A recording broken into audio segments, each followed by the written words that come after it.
Well, yeah, I wait. I get a notification on my phone, and then there's still another like 30 seconds, and then everyone gets the notification.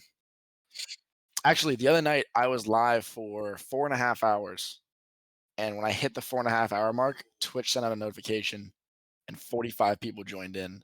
Once I hit like it sent out a notification 4.5 hours into my stream, and I was like, "Oh, thanks." Like, There was a hair in my chin. oh, Oh, Jesus. nah, I'm still gonna eat it. He got a hair in his chip. Yeah, that's not the best. I'm still eating it though. What's up, Nat? What's up, Shane? Logan, Jess, how you guys doing?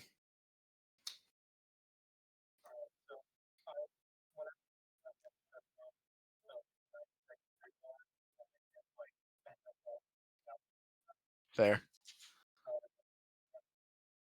I run mine at the start when people join.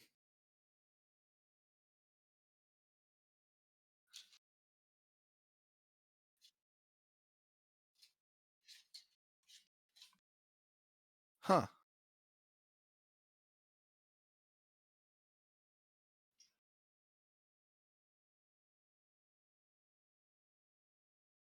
Oh, that's kind of sick, actually. Yeah. Stephanie, we're on the Barbershop Quartet. Thanks for Twitch subbing. Well, my last name is Barber, so it is my fans. They're the Barbershop. They're subscribers. They're Barbershop Quartet. It is me.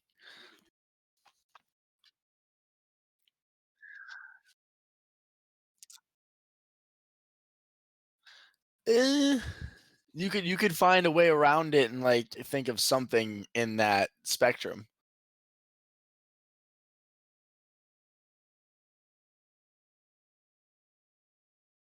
Yeah. Exactly. Yeah. Yeah.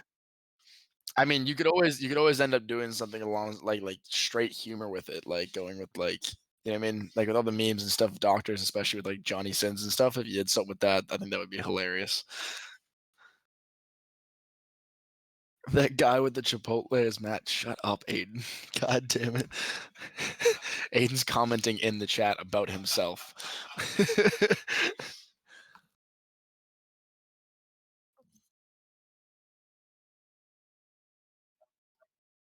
No worries. No, I have that issue. I'm surprised I didn't have it this time. Not gonna lie. Every time that you can ask my chat, someone once said it's not an Eric Barber stream unless there's an audio issue. Oh, here we go. The mic was not. That should work now. Man, cool. All right. So, chat. Can you hear me now?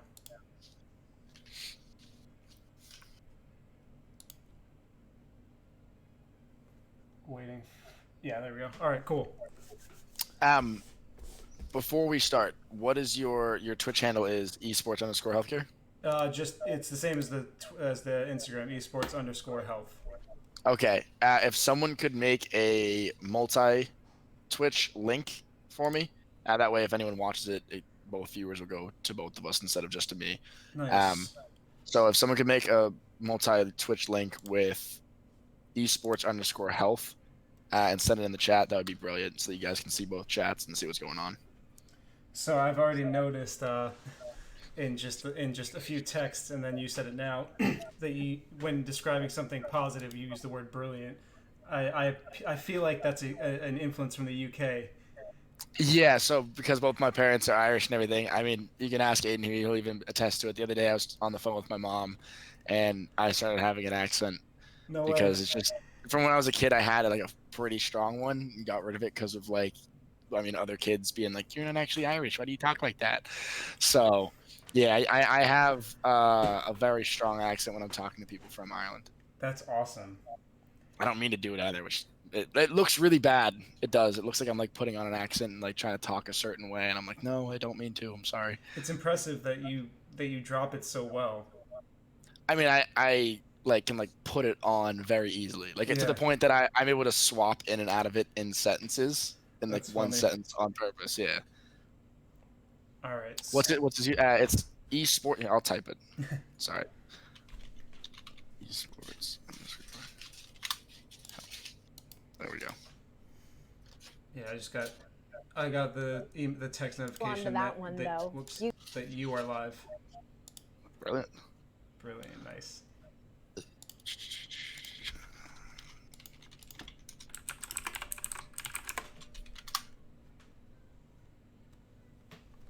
All right. So if you're all set, oh nice, thanks for the follow. I got you, no worries. He can say welcome to the doctor's office. That's Yo, that's not bad. actually, yeah, you totally can. That's kind of sick. That's clever. I like that. Yeah, that's not a bad one. And then if they subscribe, they can be welcome to the health board. Some Yeah. alum, I don't know, it's like stepping up a notch from just the office. Yeah, there's definitely there's possibilities in there for sure. For sure. All right.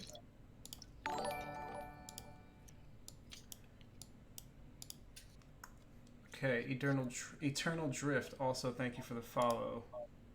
Yeah, that's what my people. They're heading over now. Hell yeah. Love it. I'm gonna make sure I can see everything. I want to be able to see your chat, what's going on with my stuff, and my chat. Brilliant. Susie, thank you for sending that multi-Twitch link. I can make it real easy for you. Oh, there we go. I'm gonna copy that, paste it to Twitter as well. Welcome to the emergency room. Jesus Christ. That's a little aggressive. Yeah, that's what I was like. I don't know about that one. Over the surgery table. Like, geez. Yeah, so the real trouble there is that my education, my profession is chiropractic. So emergency room surgery, that stuff doesn't work. Doesn't really work. It's a different field of doctor. Yeah. So I'm chiropractic. Well, we'll get into it. Yeah. Welcome to the backbreakers, he said. That's funny. Yeah, there's a good few jokers in here, to say the least. I've trained them well. Why am I talking to a doctor? We will get to that. We will get to that very soon, Boca. Yeah, so we're about to start. Relax, Boca. All right. So, this will be like our break point for cutting on YouTube. Obviously, I mean the banter's fine too, but for like an official thing, it'll probably start right after this quick comment. Ron John Hoodie, thank you for the follow. Susie33, thank you for the follow. I'm Rang Cool, thank you for the follow. This is more followers I've had in one go, like ever. So appreciate your audience there already. Hell yeah. Hey, everyone in here, definitely, you guys, click the multi-Twitch link, which is literally right there. It's in the chat, you guys. Go over, give them a follow, watch both, help them out with viewers. Doesn't hurt. Doesn't hurt you guys at all. Appreciate that. No, of course, dude. Okay, so let us then introduce this officially. Okay, here we go. Hello, everybody. Welcome to the Esports Healthcare Weekly Podcast, or weekly stream, however you want to call it. My name is Dr. Corey. I have a special guest today. His name is Erik Barber. That's Eric with a K. I'm told that his community is very passionate about that, so we will be as well. So I just talked to him prior to joining the stream that I didn't want to step on his toes for the introduction, and I'm going to instead allow him to introduce himself and tell us about who he is, so I don't screw it up. So Erik, please tell us who you are. Perfect. Thanks, man. My name is Erik Barber. I am a TikToker, or I guess originally, or first and foremost. I do Twitch. Starting YouTube. I'm from Boston, Massachusetts. My family's Irish. I don't know, played soccer, baseball, rugby, boxing, bunch of different sports. Just a goofball of a person, more or less. I like it. That's a better introduction than I would have done. Just short and sweet, you know? Yeah. So today we have this stream. We got joined together for this stream by a company called skins.gg. So here's a bit of a promotion. I have one here. He has one there as well. So skins.gg is the name of their company and also the name of their website. So check it out, skinz.gg. You can see they're a health and wellness oriented company. Their current projects are focused on creating healthcare products. So the first line included one that aids sleep, one that includes a topical cream it's a CBD topical cream to decrease pain, another one for energy, and I think there was one more after that, a detox, maybe like a detox agent. But either way, they are a health and wellness company in the esports and gaming industry, and that's also where I am. I'm a chiropractor, and I run Esports Healthcare as my company. We try to provide healthcare and wellness education to gamers. We also treat at live events for the competitions, esports events. We provide chiropractic care. I also have on staff a doctor of naturopathic medicine who specializes in nutrition, supplements, and internal medicine, but it's naturopathic, so it's not pharmaceutical medicine. We have a mental health and performance coach, and we try to just give health and wellness education and provide these services for the gaming and esports industries. They brought Erik on because, as I understand, you've been streaming and you've been gaming. So while your primary thing was TikTok, you are in the same community as us in terms of the video gaming, the streaming, and all that. Yeah, So big time. for anybody who was wondering, that's why this is happening. That's where this interview came through. It was skins.gg setting us up to have this conversation, talk a little bit about health, talk a little bit about gaming, and then just kind of shoot the breeze and see where we end up. So the first question I wanted to jump in on, because it's an important topic, obviously, to you, and because of the timing of the year, in October we have Breast Cancer Awareness Month. So I understand that you, Erik, are very involved in breast cancer awareness. You're very passionate about the subject. So I'd like you to, if you would be so kind, to tell us the background of why you got involved, and then for anything that we can do to support the effort for breast cancer awareness. Yeah, definitely. So my cousin at the age of 16, back in Ireland, got breast cancer and unfortunately passed away because there wasn't enough medical advancements back then. I mean, there probably isn't even today in Ireland. And she passed away, unfortunately, but she would be late 40s, early 50s right now. My mom luckily survived. I have a breast cancer tattoo on my chest where her scar is from the radiation therapy that she had done. And just having gone through what I went through, just of helping her and aiding her and things like that, and the amount of pain that when she went through, I've been dyeing my hair for 6 years now to show awareness, and it seems like something that might be minimal, but the amount of people that don't know that October is Breast Cancer Awareness Month or things like that, and the amount of people that I've seen that have come up to me and just said thank you and understood is crazy. But I do have on the gym with the Jimmy Fund and Dana Farber, a team. We currently have $3,000 donated. However, we're working on some really big stuff, and we're hoping to get up to $100,000 donated this year. 2 years ago, I ran in a boxing match in a huge event. I ended up raising $3.5 grand on my own before I was at all on social media, and did a charity boxing match. So this is something that means a lot to me, and I know it actually affects a lot more people than people realize. It used to be, I believe, 1 in 3 or 4 women, but I think it's 1 in 8 now. I might be wrong on the 1 in 4, but I know it's 1 in 8 women in America right now will at one point in their life suffer from breast cancer awareness. So it does affect a lot of people.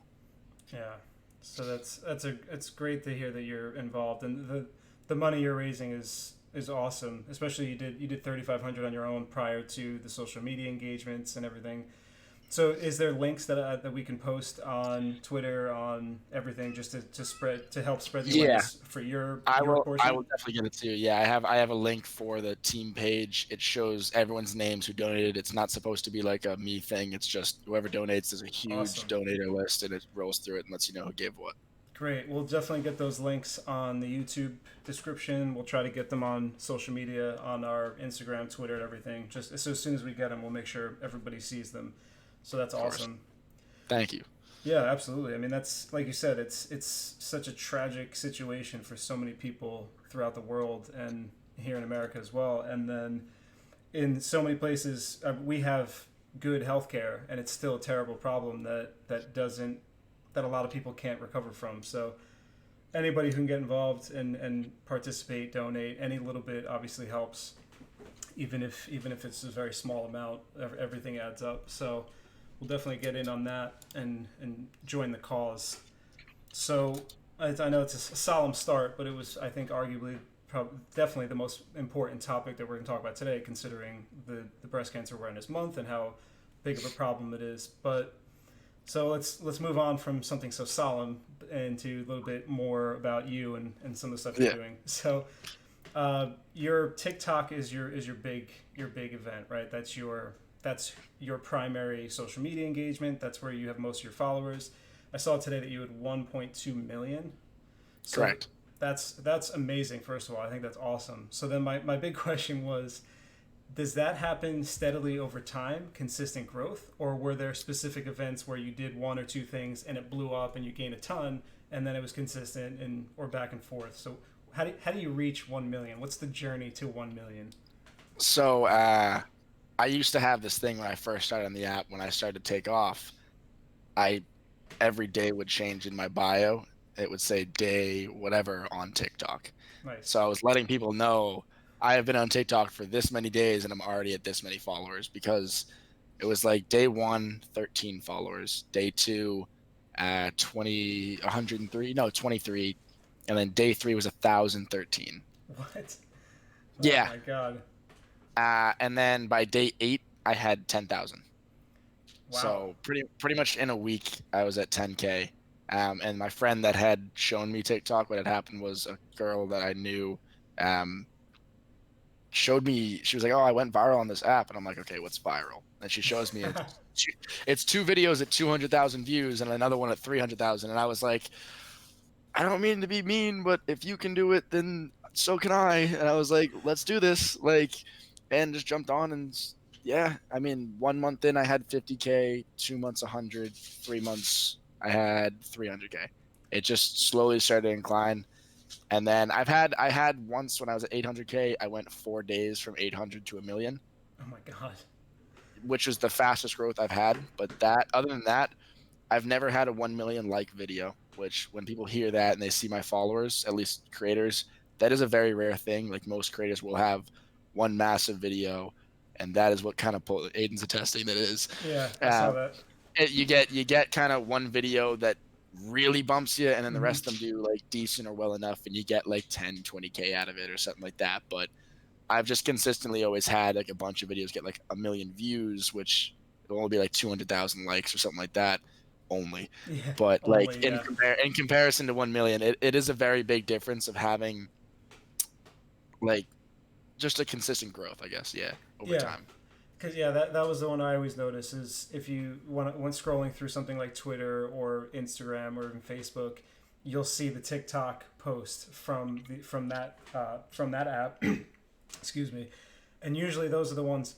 Sorry, those are the ones that have that like 1.5 million views, 2 million, 10, whatever astronomical views, and then if you click that person's profile, it's like they don't have the million followers, but they have 10 million views on this one. So that was like their big explosion into the scene.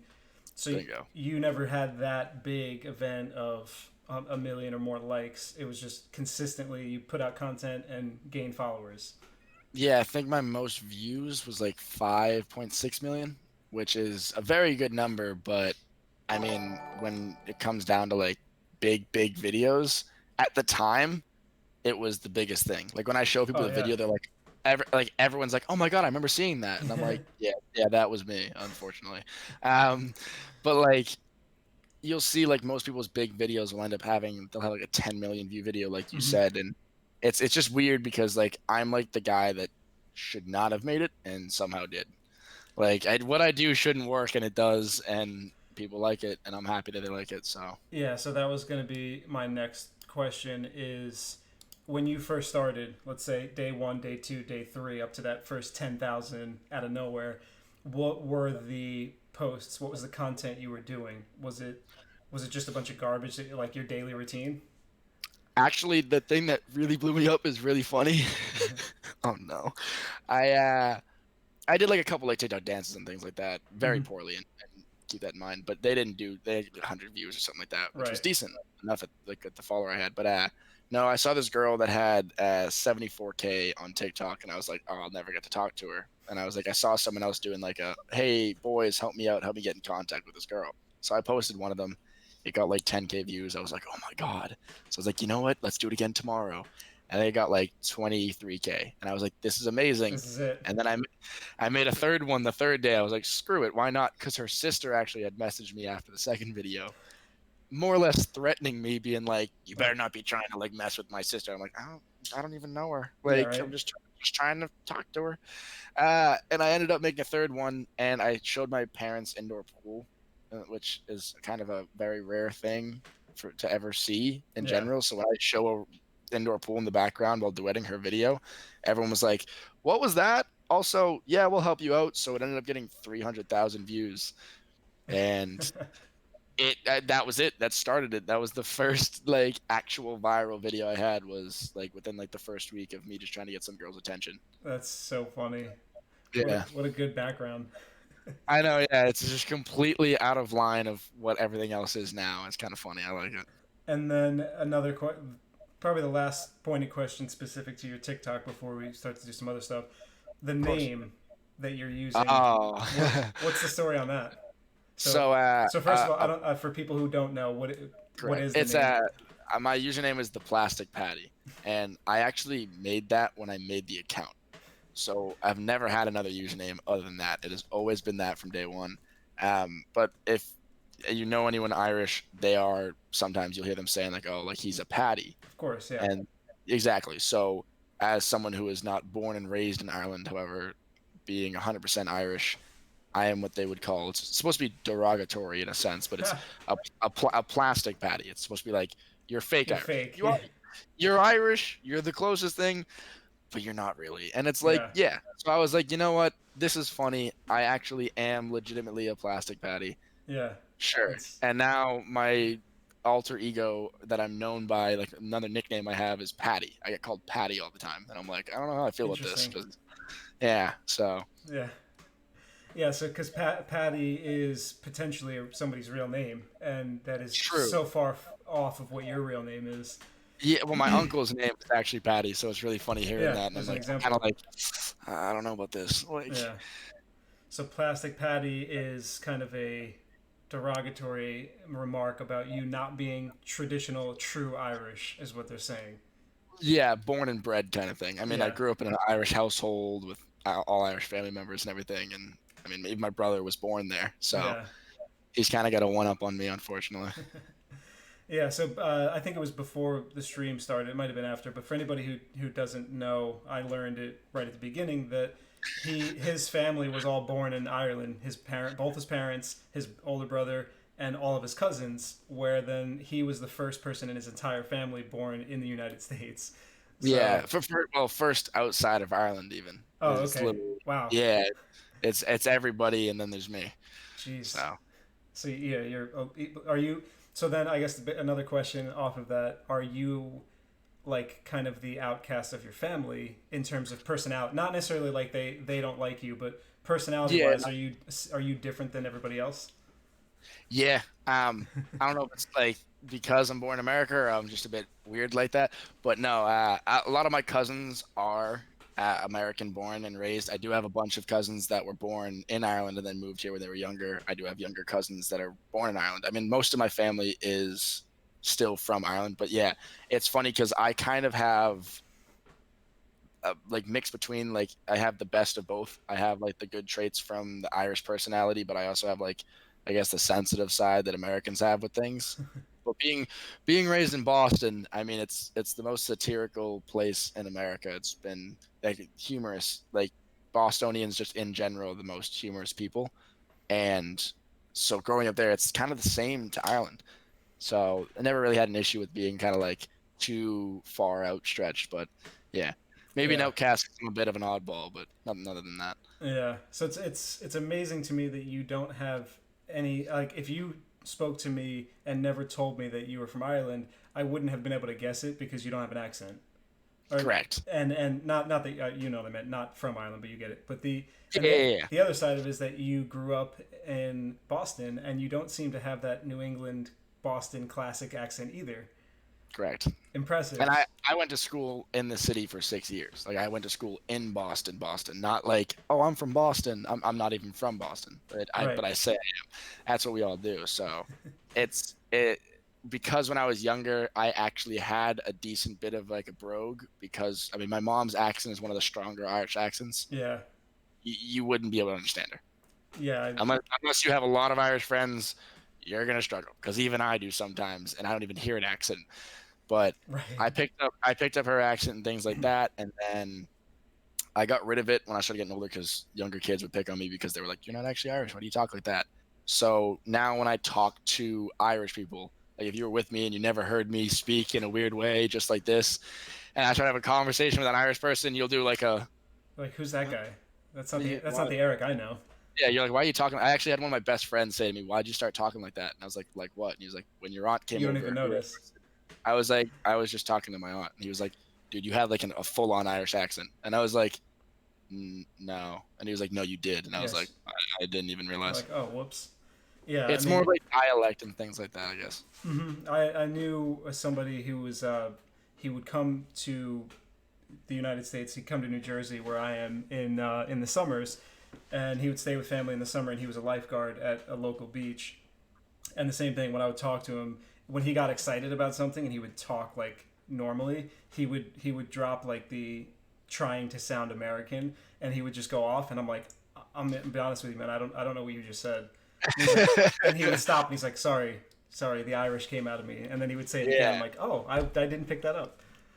Yeah, it is the speed and things like that is what makes it so hard. There are some accents that even people that are born and raised in Ireland can't understand to Yeah. other people. People from Cork is a certain part of Ireland. Nah, you will not pick up on half of it. You kind of just have to piece it together. Honestly, it is pretty bad. That's great. All right, so let's then shift a little bit again. You've been playing Warzone, I think. Is that right on your stream? Is that Yeah, I play a lot of different things, but yeah, I do play a lot of Warzone. all right? So I guess a better question. Let me step back further than that. When you're streaming, what game or games are you generally playing? Um, Usually I play Call of Duty, Rocket League, Among Nice. Us. Um, I'll play some sport games here and there, but those are like probably the three predominant ones at the moment. I used to play a lot of Apex on stream. I used to play a decent amount of Rainbow Six. I'm trying to get back into it. Relax, chat. I'm getting hounded about Rainbow Six and getting back into it and playing it for them. So I used to play Valorant, and then I deleted the game because we'll not get into that. I'll get heated, but I do play a very very broad genre of games, more or less. Nice. Is there any that you would say you're excelling at in comparison to the others? Like one that you feel like you are is kind of like an outlier versus the others, or you think you're pretty steady? Skill base, Yeah, skill base. I would say COD. I'm starting to get. I mean, this is my first time ever playing FPS COD on PC. I've played a couple FPSs before, but I've never really. They were like co-op against bots. Yeah, Um, so this is my first time actually ever playing COD on PC, like mouse and keyboard. nice. And I started working a little bit in Kovacs, which is a aim trainer. Hmm. I would actually like to do a bit more competitive gaming with it. Nice. I would say I'm not too far off. I'm not going to say I'm close, but I'm not far off. Yeah, so you're good, but you're not pro level just yet. Not yet. But that's I but mean, that's but someday maybe, right? I'm only first year in playing COD on PC, so I'll pick it Nice. up. Nice. Yeah, the last stream I had, the last time I went live here on my stream, we had Attach was our guest, and Attach is part of. He's in the Call of Duty League right now. He Yep. played for the New York Subliners last year, and he's for the next season. He's now part of the Minnesota Rockers. So we had him on, and some of the stuff he talks about in terms of what they have to do is insane. I mean, they were out there. He's like, yeah, the new game comes out. We grind for 10 or 12 hours a day, every day. And I was like, dude, you're playing the same game for 10 hours every day for like 2 months. That's impressive. It's an impressive ability to stay focused because I certainly couldn't do that. I mean, it's an enjoyment factor as well. Like I've been PC gaming for 9 years now. My brother's 12 years older than me, so I've played GameCube, I've played Atari, Yes. PlayStation 1, 2, 3, Xbox 360. Like I've played more or less every console. Duck Hunter will still forever be one of my favorites.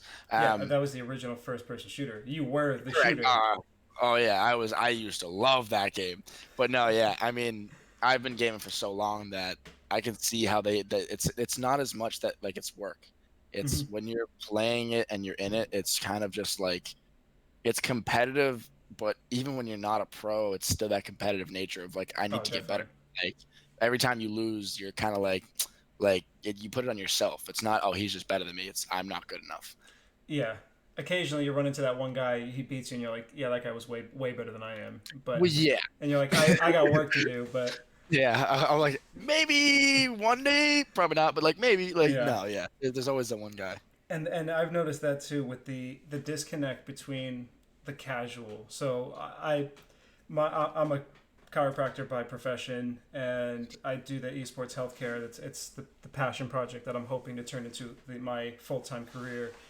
But I'm not gaming at the professional level. I'm not nearly good enough. So I play against people who are better than me, and then I've seen those people play against people who are better than them, and then I've seen that player then play against a pro, and in order, like I get smoked by player A, and then player A gets smoked by player B, and then player B gets smoked by the pro. So it's like three levels ahead, and I can't even imagine, I can't even fathom that level of skill in a game that I play that I feel like I'm decent at. So it's like Yeah, how can you go from I'm doing the best I can and I thought I did pretty well to the next level, which is still four levels short of the peak. And I understand that it takes practice, it takes focus. You have to research the game and watch the game film and all that. But it was like watching some of these players. I was like, oh my god, I the skill level is absurd. And then when people ask why do you watch esports, I'm like, have you seen them play this game? Like I play it and I do well, and then I watch them and I realize, wow, I'm nobody. I'm terrible. well, the thing you have to realize is, and it took me a while to figure this out, you're not playing in the same lobbies as them. Oh yeah. Like, I don't know if I'm even at a level that I would end up in a lobby with them. I'm probably not. I'm probably a few tiers below them. Hmm. But like, you are in certain matchmaking things. They're I haven't heard much about it, but like I know that in Rocket League there's a thing called MMR. And when Hmm. you play in casual matches, you will still play against people with the same MMR rating Hmm. that if you were to play ranked, it'd be the same thing. Yeah. So you end up actually getting skill-based matching. And that is why when you play your game and you think, "Oh, I'm doing great," and then you see them or you go against someone like in a private match, Yeah. they're playing at a like much higher level. Like I was playing with Ian, one of my buddies from the stream.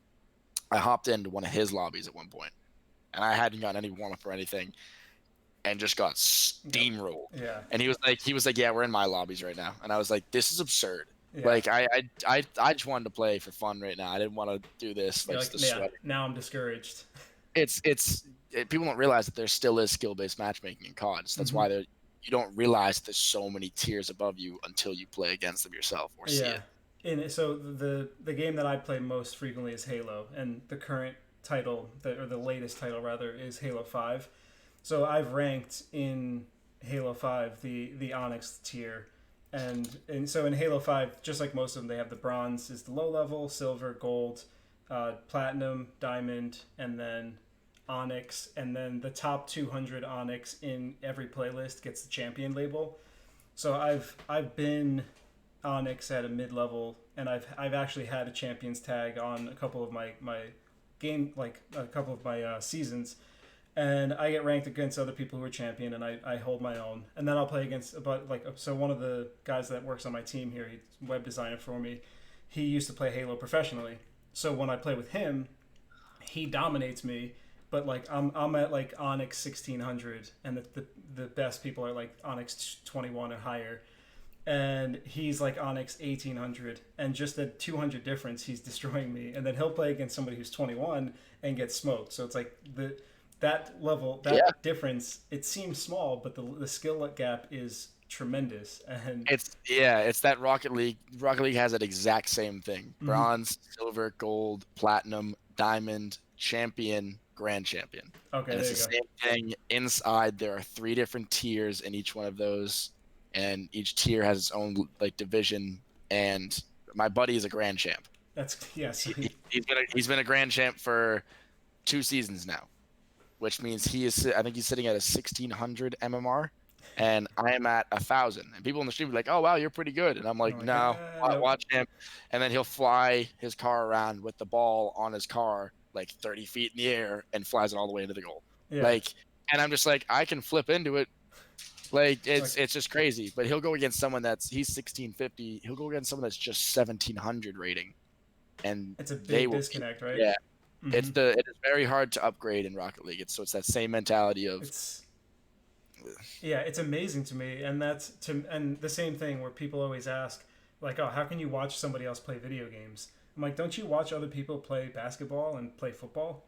I'm like, oh, it's different because the skill they have, the athleticism is just incredible, and it's something I can never do. I was like, I dare you to pick up a video game and try to play as well as these people. I was like, it's the same thing. We watch them because we cannot achieve what they do. Like, I've played that game and I've tried to do that, and I can't even come close to that.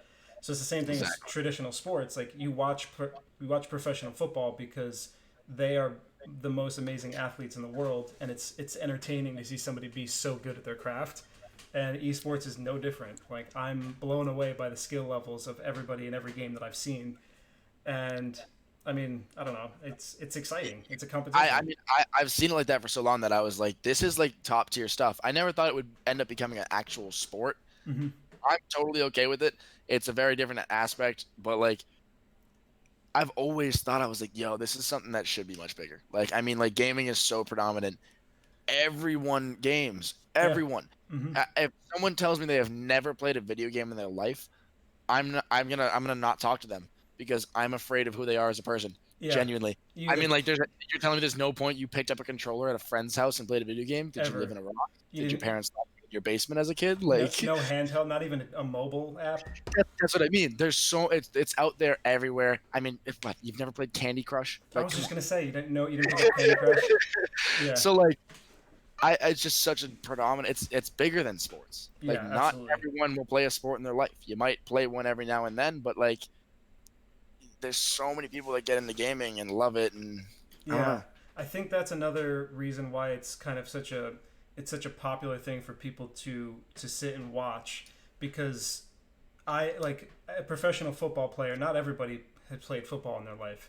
I mean, there are millions, possibly hundreds of millions of fans of professional football in the world, but there's not 100 million, hundreds of millions of people who've played football at a competitive level. Where in video games, not necessarily playing at a competitive level, but like you said, there's most people in developed countries like America or Canada and stuff like that will have played a video game at some point. So Correct. it's a popular thing to see because you've done that. I've played that game, and now I'm watching somebody else, and they're better than I am. So it's the same connection of sports, but a bigger audience because most people have played video games. Where I don't know if it would be appropriate to say that most people have played a traditional sport. Well, if you think of it this way, even if you look at the female population, if you were to sit there and have a girl sit in front of me and you said to me, which one did she play, football or video games? Yeah. It's because there aren't many girls football leagues. Right. There isn't much accessibility, unfortunately. And I've seen a lot of girls play football, and I've seen some play it very well, like with my Oh own yeah. eyes. So it's nothing against that. It's just there's not many. Yeah. But video games, I mean, I one of my best friends is number 2 in North America in Candy Crush No way. all time. She was number 1 for a good half a year. She still plays it every single day. Like, it's insane. Yeah. She's one of the Reaches the best, top tier and waits for the next one. like literally, like is one of the best in the world That's so at a video interesting. game. But and I know her. You know what I mean? Like, and it's not even a big thing. It's like nothing. But you don't see any people in the NFL that are female. So it's Hmm. that difference of like anyone can do it. Yeah. The only limiting accessibility issue is the cost, and that's something that a lot of people are able to overcome. So it's not like like if you wanted to play basketball in a full setting, you need 10 people. You need a league. You need a full court. You need two baskets. Yeah, And in football, forget about it. I mean, the equipment list in football is astronomical. Video games, obviously, there's equipment, and some of it is very expensive, but correct. it's more accessible for a single person to do that because you could set it up and then you have it and you can play. Where it's like football, you have I to mean, have many people to play.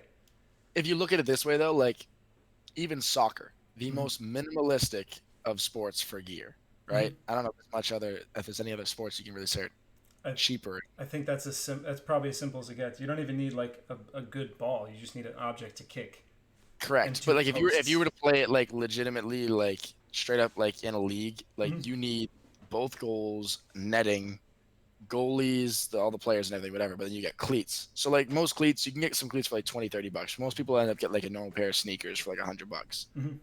The goals are extremely expensive, Yeah. and like things like that, jerseys, all that.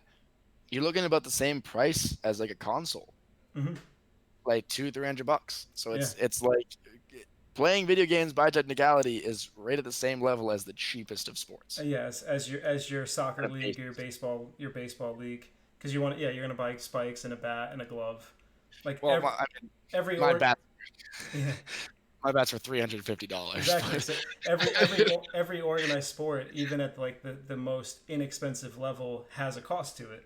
If it's an organized sport, there's a cost to play at some level, and there's a cost to play for video games too. But it's comparable to the less expensive traditional sports.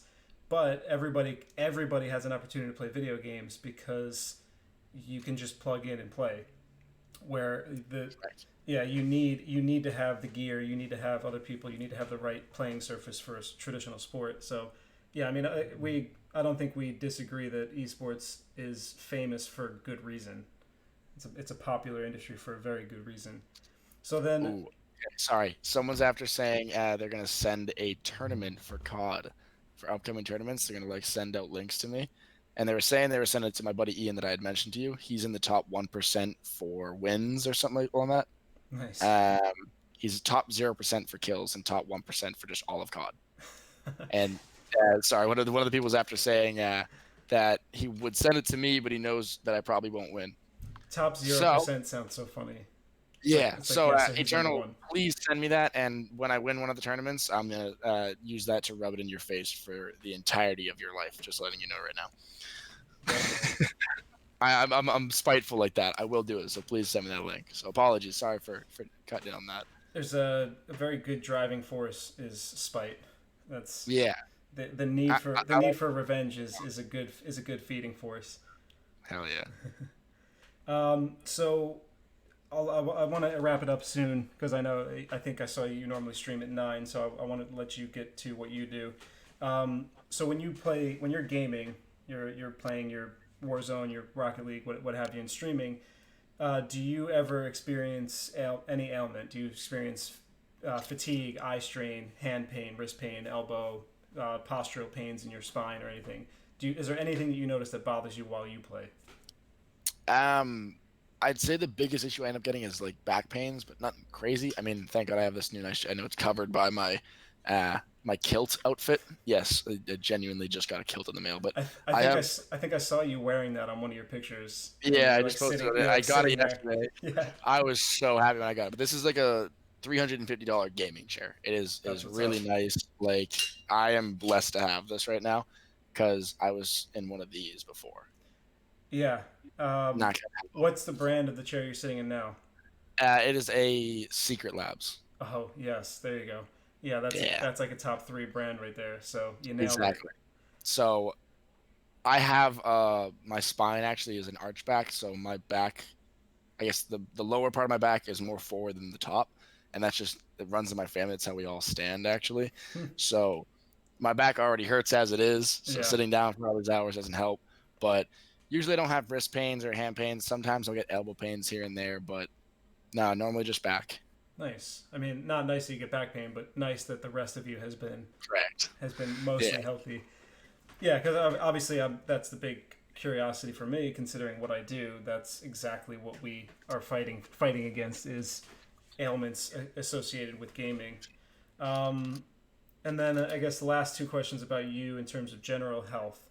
Do you exercise regularly? Do you eat well? And how is your sleep schedule? Because those are three of the big most important topics. My chat's about to tear into me right now. Yeah. Um, oh no.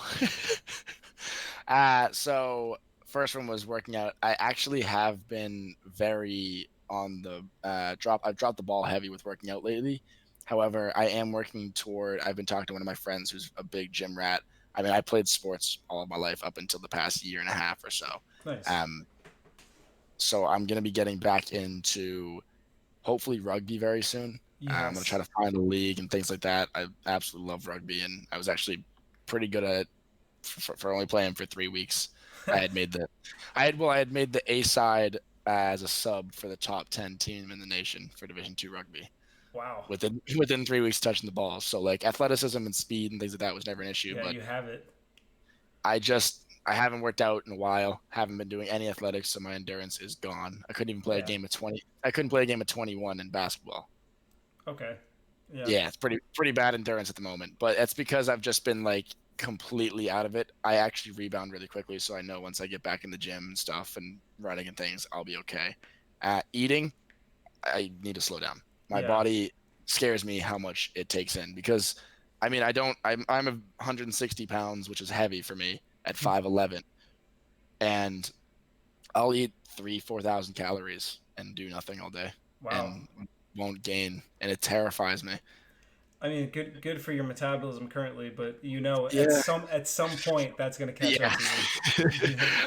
I hope not, but yeah. And then the sleep schedule thing. Yeah, so Um, I can't help but notice that it looks to me over your left shoulder like you have an air mattress set up. Is that what that yes, is? yes, Is that what you sleep on? yes, Really? Is that and you're able to sleep on that? yeah.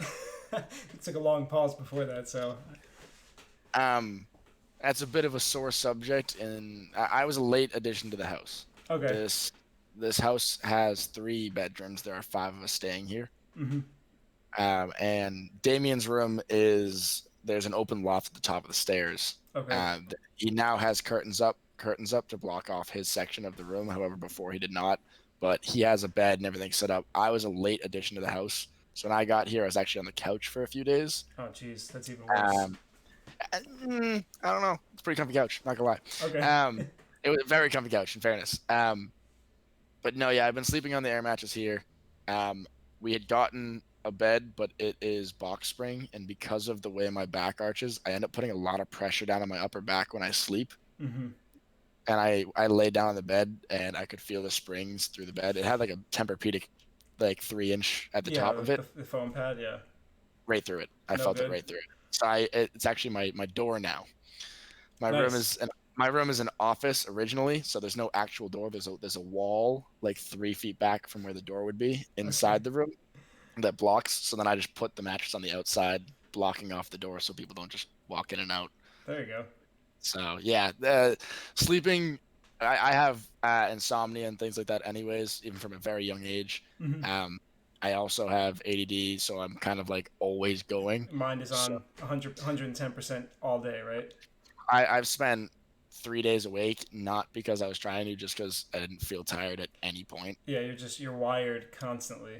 Yeah, I Yeah. wasn't like drinking Red Bulls and things. I just was like, I don't feel tired. I was like playing video games to try to like strain my eyes on purpose So you to could feel just so tired. you wanted to fall asleep. Yeah. Nothing.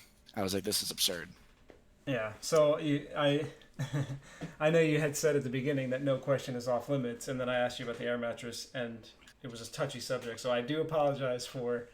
And I said I'd answer it. I still answer the question. I Yeah. told you a touchy subject in the sense of the stuff that I didn't bring up about it that is happening behind the scenes. But like the stuff I told you, that's yeah. I mean, Yeah. like I've slept on worse, Of much course. worse. Yeah. I mean, I So think yeah. I'm I was 8 years in college. I've slept on worse as well. exactly. Yeah. Sometimes on bad surfaces, sometimes in bad positions, sometimes next to people you shouldn't have been sleeping next to. It happens. I mean, when you visit a friend's college and they have one of those tiled floors and you end up getting a bit too drunk and you use a carpet as a You're pillow. just out cold. Yeah, it Yeah, happens. you never know. So Yeah, so I mean, ultimately, I asked that question because just in general, looking out for everybody's health, it's hard for me to not be concerned. And an air mattress, generally speaking, is something that people have trouble sleeping on.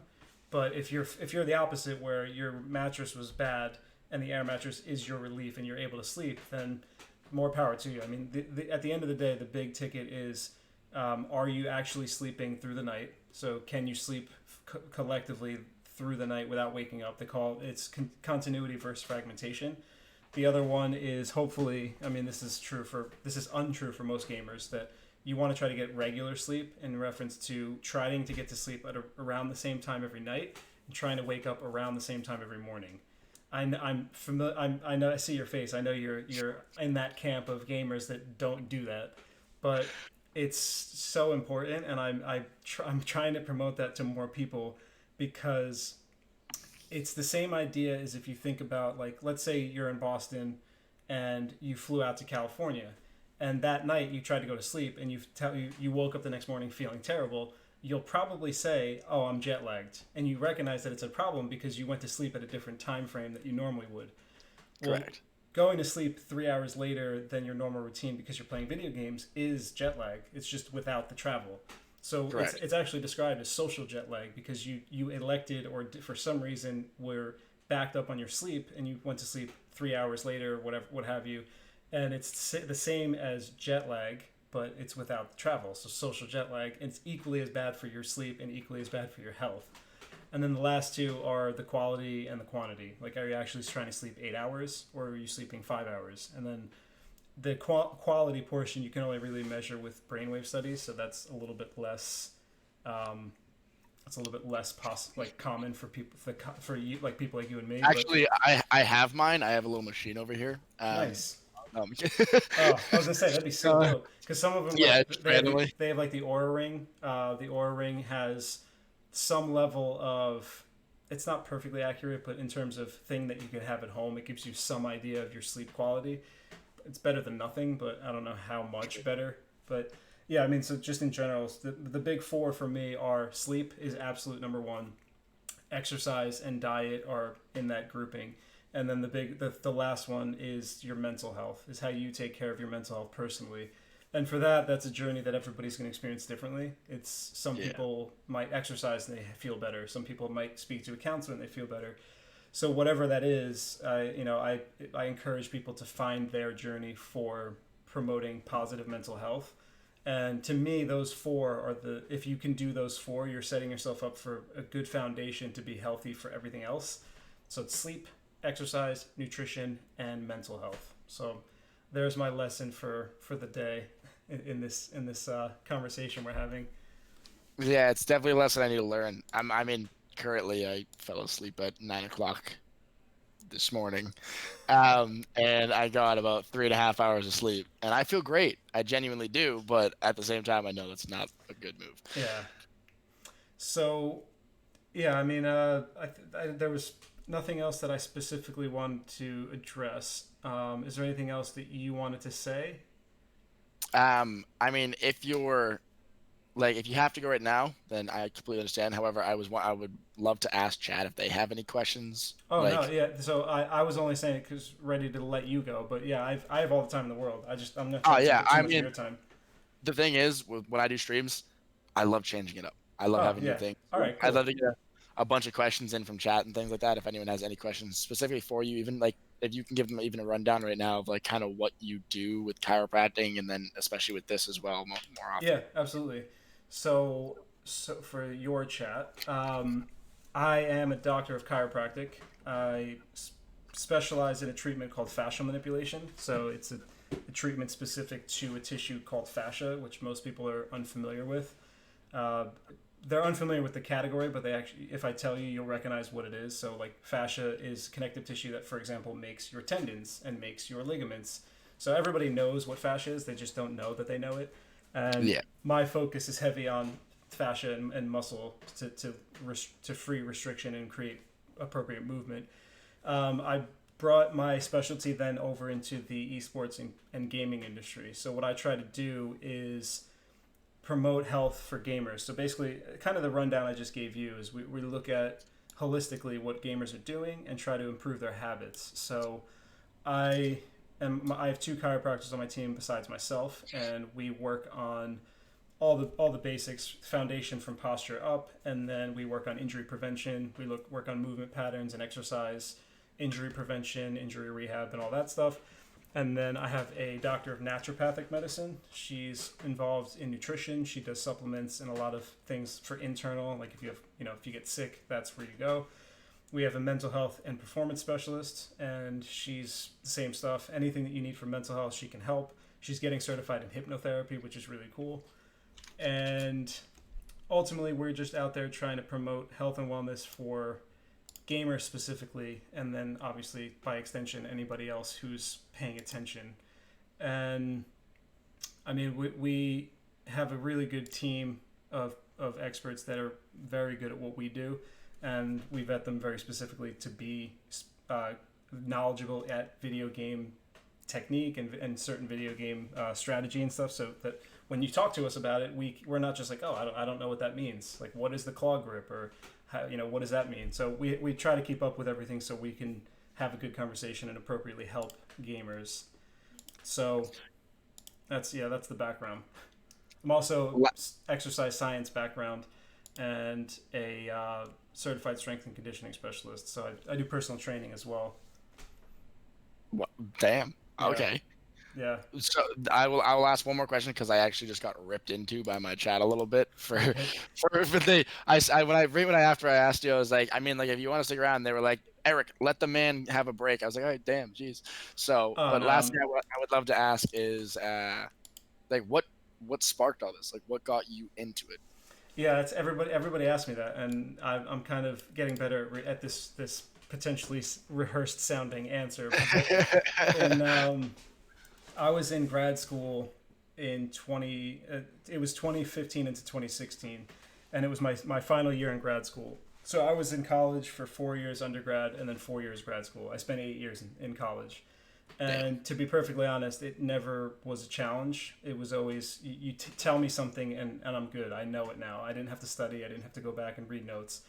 So not having to study, I had a lot of time because I wasn't in the books. So especially in grad school, and especially our final year, because we stopped having coursework and we started having clinic work. So I was working in the clinic 6 hours a day, treating patients, but then that was only 6 hours. And then I wasn't taking homework home, and I certainly wasn't studying because I didn't have to. So I was out here playing video games every day, and I would go to the gym and I would lift, and then I'd come back and play Halo, mostly because Halo had just come out. Halo 5 had just come out. So I played for hours every day, and just playing 3 to 5 hours a day, I was realizing my hands were aching, my back was aching. I was sitting on this like junk wooden chair, so that certainly didn't help. But then I'd go to school the next day, I'd go back to clinic, and I'd have 10 different chiropractic students and my clinician who was a chiropractor, and I got adjusted every day. So I felt terrible last night. I woke up today, went to clinic, got adjusted, felt great. So it was kind of like, hey, if I'm aching at 3 to 5 hours a day, and these pro gamers are gaming for 10 or 12 hours a day, they definitely are having pains also. They have to be. It's like impossible to not experience pain if you just sit all day. So I figured I go to the chiropractor and feel better, and so I can do the same thing for them. So my senior year, instead of doing homework, I started writing a business plan, and I worked on that, and that was where the idea came up. I spent a couple of drunk nights with a couple of friends of mine who are actually members of my team now. Dr. Dan's a chiropractor, and Dr. Jess is our naturopath. We had some drunk nights out in his kitchen. He had a whiteboard on his fridge, and we were drawing logos, and we were drawing up ideas and coming up with different plans. And then from there, we just kept working at it and trying to build more momentum, trying to get a little bit more exposure. And if you check out our website, it's esportshealthcare.com, and we have someone actually dropped the link for you with your service. We have a ton of info on that page. There's 15 injuries or ailments that are common to gamers. So we have things from eye strain all the way down to deep vein thrombosis, which is a clot formation in the lower extremity. We call them gamer guides. It's like backgrounds on generic stuff in terms of health and wellness. Like one of the posts is, in my opinion, the most interesting, was about cannabis and how valuable cannabis is to overall health. Yeah. Really? Yes. I encourage you to read that, because cannabis is the miracle drug. It is the thing that everybody's like, oh, I want that drug that makes me feel better and everything improves, it's cannabis. I'm not gonna lie to you. My brother unfortunately had a bit of an issue with drugs in his past and things like that. So from a very young age, I was always, I will never touch it. I don't want to do that, like, because it would kill him more than anything if he saw me go that way. Like I always told him, like, you showed me the bad things to do, and I look up to you in that way, and I used your mistakes as ways to make me Mm-hmm. better. So thank you. And he knows that, and he said he would kick my ass more or less if I ever touched drugs.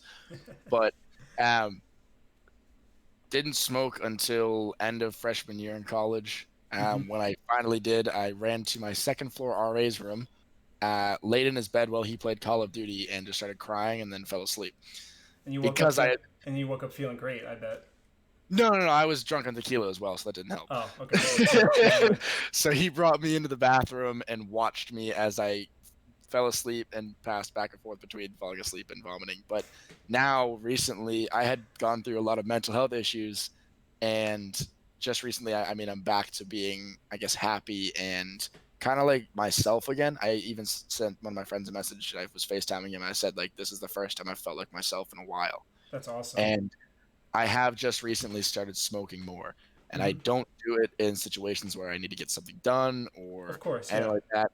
It's like end of the night, or even I can do it when I'm streaming, which is brilliant. And chat loves messing with me with that stuff when I'm high and screwing with me, which is I think it's hilarious as well. It's So fun, yeah.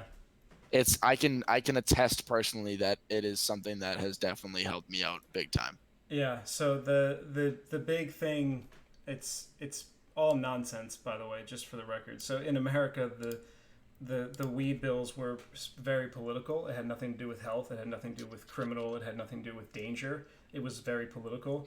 And all if you look at research now, there's every research program that goes through that looks at cannabis will generally pick up and conclude that it's beneficial to overall health.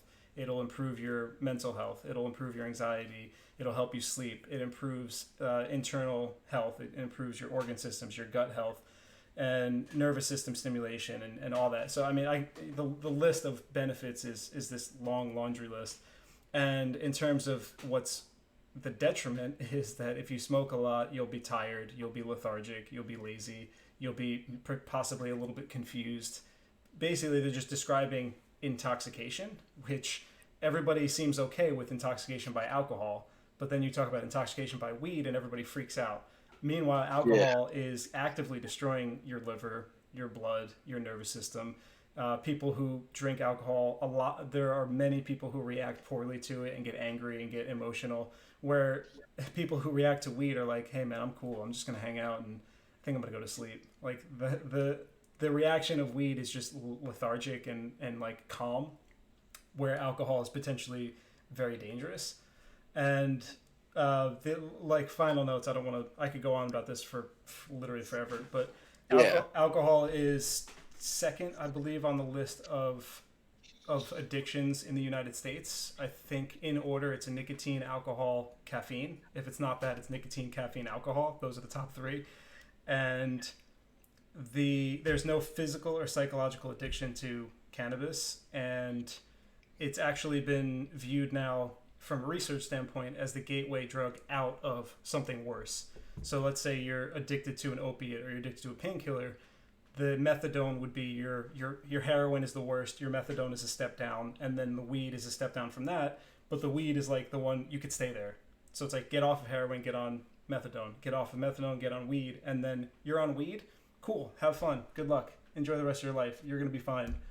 So that the research on that side is very strong in terms of what's available, because currently it's still federally illegal, so the FDA is not allowed to get involved, and funding is minimal because there's no federal funding. But cannabis private research is very heavy on, hey, this stuff is actually really good, and the proof is in the pudding kind of thing. Is that everywhere you look, every mall you go to, every website you go on, they're selling CBD products, and CBD is a hemp derived product, but it's part of the cannabis plant, and it's just one ingredient removed from cannabis. The active ingredient is THC, which is equally, if not more beneficial than CBD.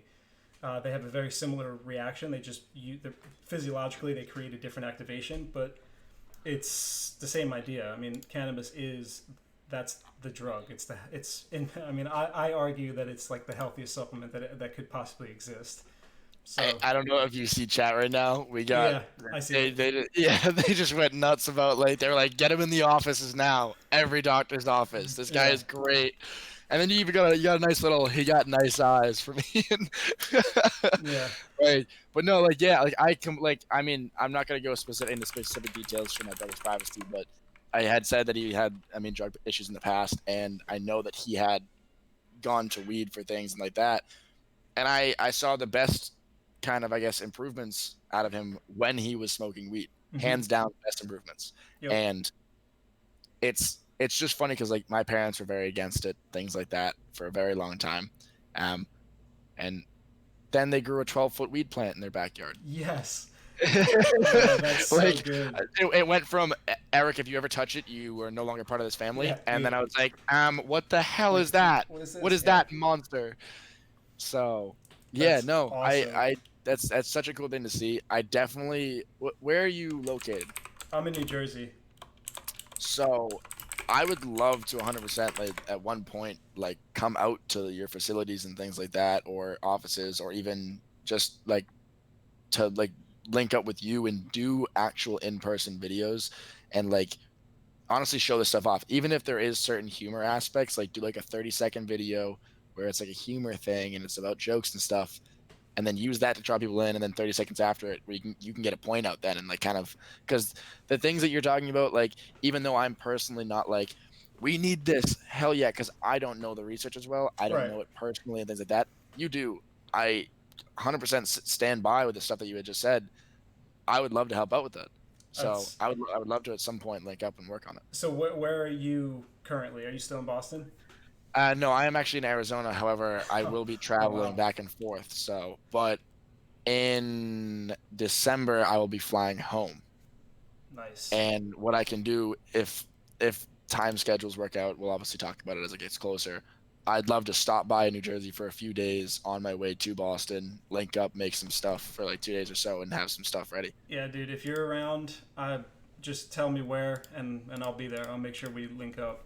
One of your people in chat asked me to take my hair down, so I'll do that in a minute. God damn it! But so Who? it was Eternal Drift. God damn it, Ian! No, That's another Ian. There's so many Ians. that's cool. I grow the hair out because that's I do it. I keep it up just to keep it out of the way. But in terms of Arizona, literally my favorite place on the planet is Las Vegas. So the next time I'm out there, then I'll see where you're at. Maybe you can trip up to Vegas.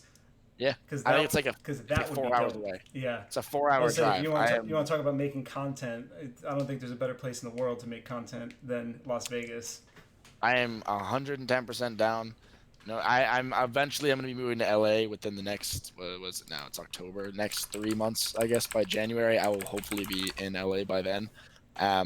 So more or less, at any point, if you are on this side of the coast, I will 110% link up with you. I do recommend though, if I am in LA at the time that you come out here, I do recommend that you come out to Oh, LA absolutely. because If you're in LA, I'm coming to LA. there's reasons that I can't really say on stream, but it'll be a good move. It'll Yeah. definitely be a good move. You can Trust you me. can text me. Yeah, let me know. I'll let you know exactly about it, and you'll be like, okay, yeah, never mind. I'll be like, yeah, I'll I'm be in. there. I'll be there. Yeah, I'll trust book me, my ticket, got I'll book my ticket you, tomorrow. you'll like it. Here, I'm gonna drop the hair for your guy. Oh no. But yeah, I mean, if you ever wanted to include me in content, obviously I'm not gonna say no to that. I mean, yeah, the whole point of it would end up being like it gets you exposure. It gives you're like the character that no one can do, like There you doctor, go. chiropractor, things like that. Like There's the hair. human Tarzan over here, Yeah. IRL Tarzan. Yeah, it's pretty long. Let me get the headphones out of the way because it's like in my face. But there we go.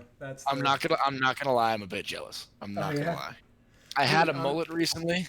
If I had linked up with you, even just like, I mean, it's probably not too late now, but if I had linked up with you like a month ago and I knew that you do the pink hair every October, 100%, no question, I would have done it. The amount of people that have actually done it like on social media is insane. Like a Yeah. buddy of mine that got out of prison. He was a felon, did 7 years. Came out of prison. He goes, "What are you doing it for? Why are you dyeing your hair?" And I was like, "This." And he's like, He's like, "All right, do you dye, watch? Do you dyed his watch? hair." Do you watch Rick and Morty? I'm getting custom Rick and Morty shoes made right now. So when you said the guy was like, "Hey, why did you dye your hair?" and you're like, "It's because of breast cancer," he was like, "You son of a bitch, I'm in."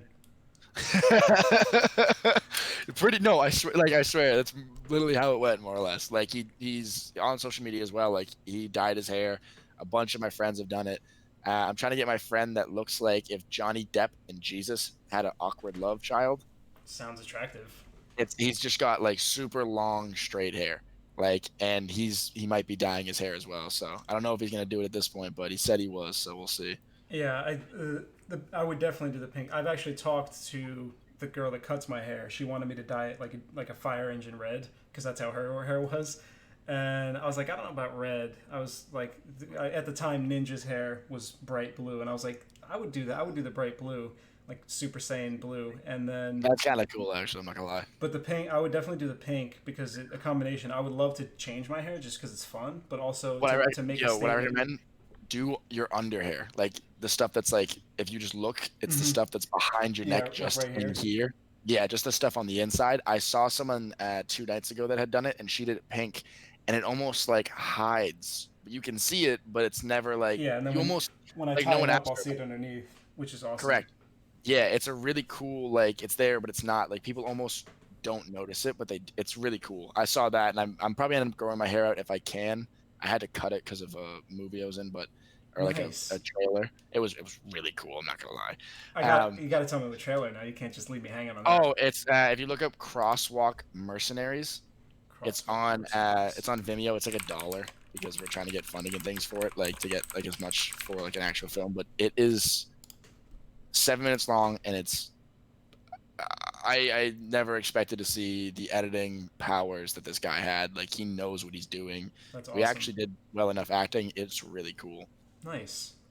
That's awesome. So, yeah. Yeah, so we got hair down. We talked about weed. Talked about got all the good stuff down. Everything's out of the way. I literally had just done edibles for the first time like a week and a half ago. Oh, get out of here! The first time was it so my question. My first questions are: what was your dose? How much did you take? Do you know? 25 milligrams. And that was the first time you had ever done it? Ever. Were you like zonked? Because that's first. I was playing Among Us on stream. Oh, so okay, so you've been smoking enough lately. Probably 25 milligrams would be a strong first dose for somebody who's not accustomed to having THC in their system. I heard. Well, I was accustomed generally to it. I would say I would smoke like once every like 3 or 4 months. I never had my own weed ever. If my friends had it, I'd be like, hey, I'll give you like $10 if you let me smoke. Like, yeah. They're like you're good. Like, so I had bought a half ounce of weed, and it's a huge amount for to buy all at once. Well, that's the thing. There's no one else in the house that smokes. Sorry. I'm the only one in the house that smokes, if anyone asks. So more or less, there's a couple of us. Friends will come by from around the area. They smoke as well. I was like, you know what? I don't know if anyone else has medical stuff. I'll have it. If I don't use it that often, at least I'll have it. If I do use it that often, I've got a bunch of it. Is Arizona recreational, or are you getting medical, or none of the above? It is medical stuff. There are stores around here. I think you have to get a card, but like it apparently is like you walk in, you say, I hurt my back, and they'll give you a card kind of thing. So I was just going to show you this here that I have a medical card, and this was a 1/4 ounce, and so I get it for migraines because I suffer terrible migraines. So I bought it. I went to my neurologist. I went to 2 different MRIs over the course of 3 years. I tried the medication that they give. I tried a new one called I actually have it right here. I tried this drug called Ubrelvy, and it didn't work. I tried caffeine. I tried literally if there's a treatment for migraines, I've tried it, And then I went to this neurologist, and I was like, they're the worst things ever. I would rather do anything than have a migraine. Like I wouldn't wish it on the worst. I wouldn't wish it on my worst enemy.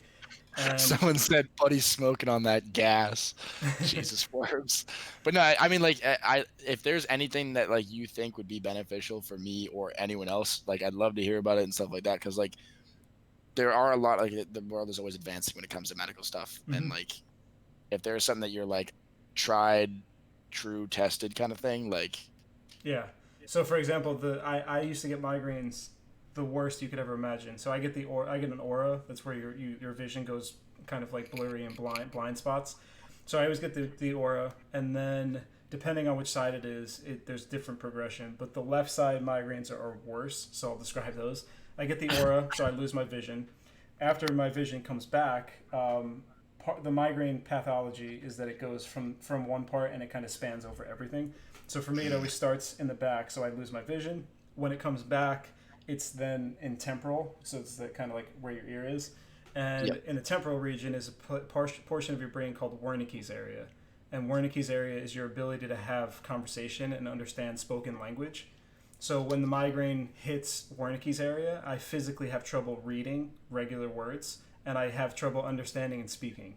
So I might say something to you, and in my head it makes sense, but it's a bunch of garbage to you, and you're like, that didn't make any sense. So it's then, like when you wake up but you're not actually awake. Like when someone speaks to you when they're like, "Hey, dude," like da da da da, and you're like, "What?" yeah, Huh? and you say some garbage, You and say like that something didn't make back? sense. So, Yeah. yeah. So I get that, and then it goes to parietal, and then I start getting numbness in my mouth and in my hand, and then it goes into frontal. So then I have bad coordination, and I have trouble like if I'm reaching for something. Not that I'll miss it, but like instead of grabbing something like fine motor skill and like being able to just to grab the top and turn it, I would be like kind of clunky and like fumbling because my coordination is off. So and then I get the worst headache you've ever had, and I vomit, I get nauseous, I can't maintain body heat, so I feel horrible. I'm sweating, but I'm freezing. It doesn't make sense. Oh no, no, I hate that. That is So actually the worst thing ever. so I did all these tests. I had 2 MRIs. I had all I tried a ton of medication. So the neurologist was like, I've had patients successful on medical marijuana. Or would you be interested in that? I was like, if it helps, dude, I'll do it literally anything. She's like, all right. I mean, yeah. I was like, I'll sign you up for the program. I was like, great. And then it's been 3 months since I got my first dose, and I haven't had a migraine since, and it's been a freaking dream. I could never imagine going 3 months without a migraine, and here I am. So another reason why I'm so big on weed as a supplement and as a health product, because it's essentially like saving my life in terms of avoiding migraines.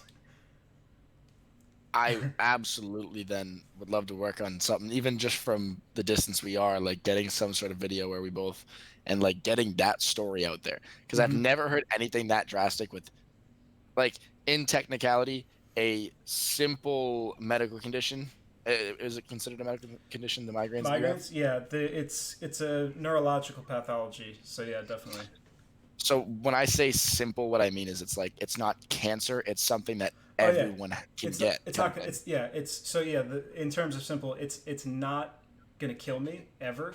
I mean, I might kill myself from it, but it's the migraine is not going to kill me because it doesn't have any. It's not destroying physically any part of my body. It's just making me feel bad.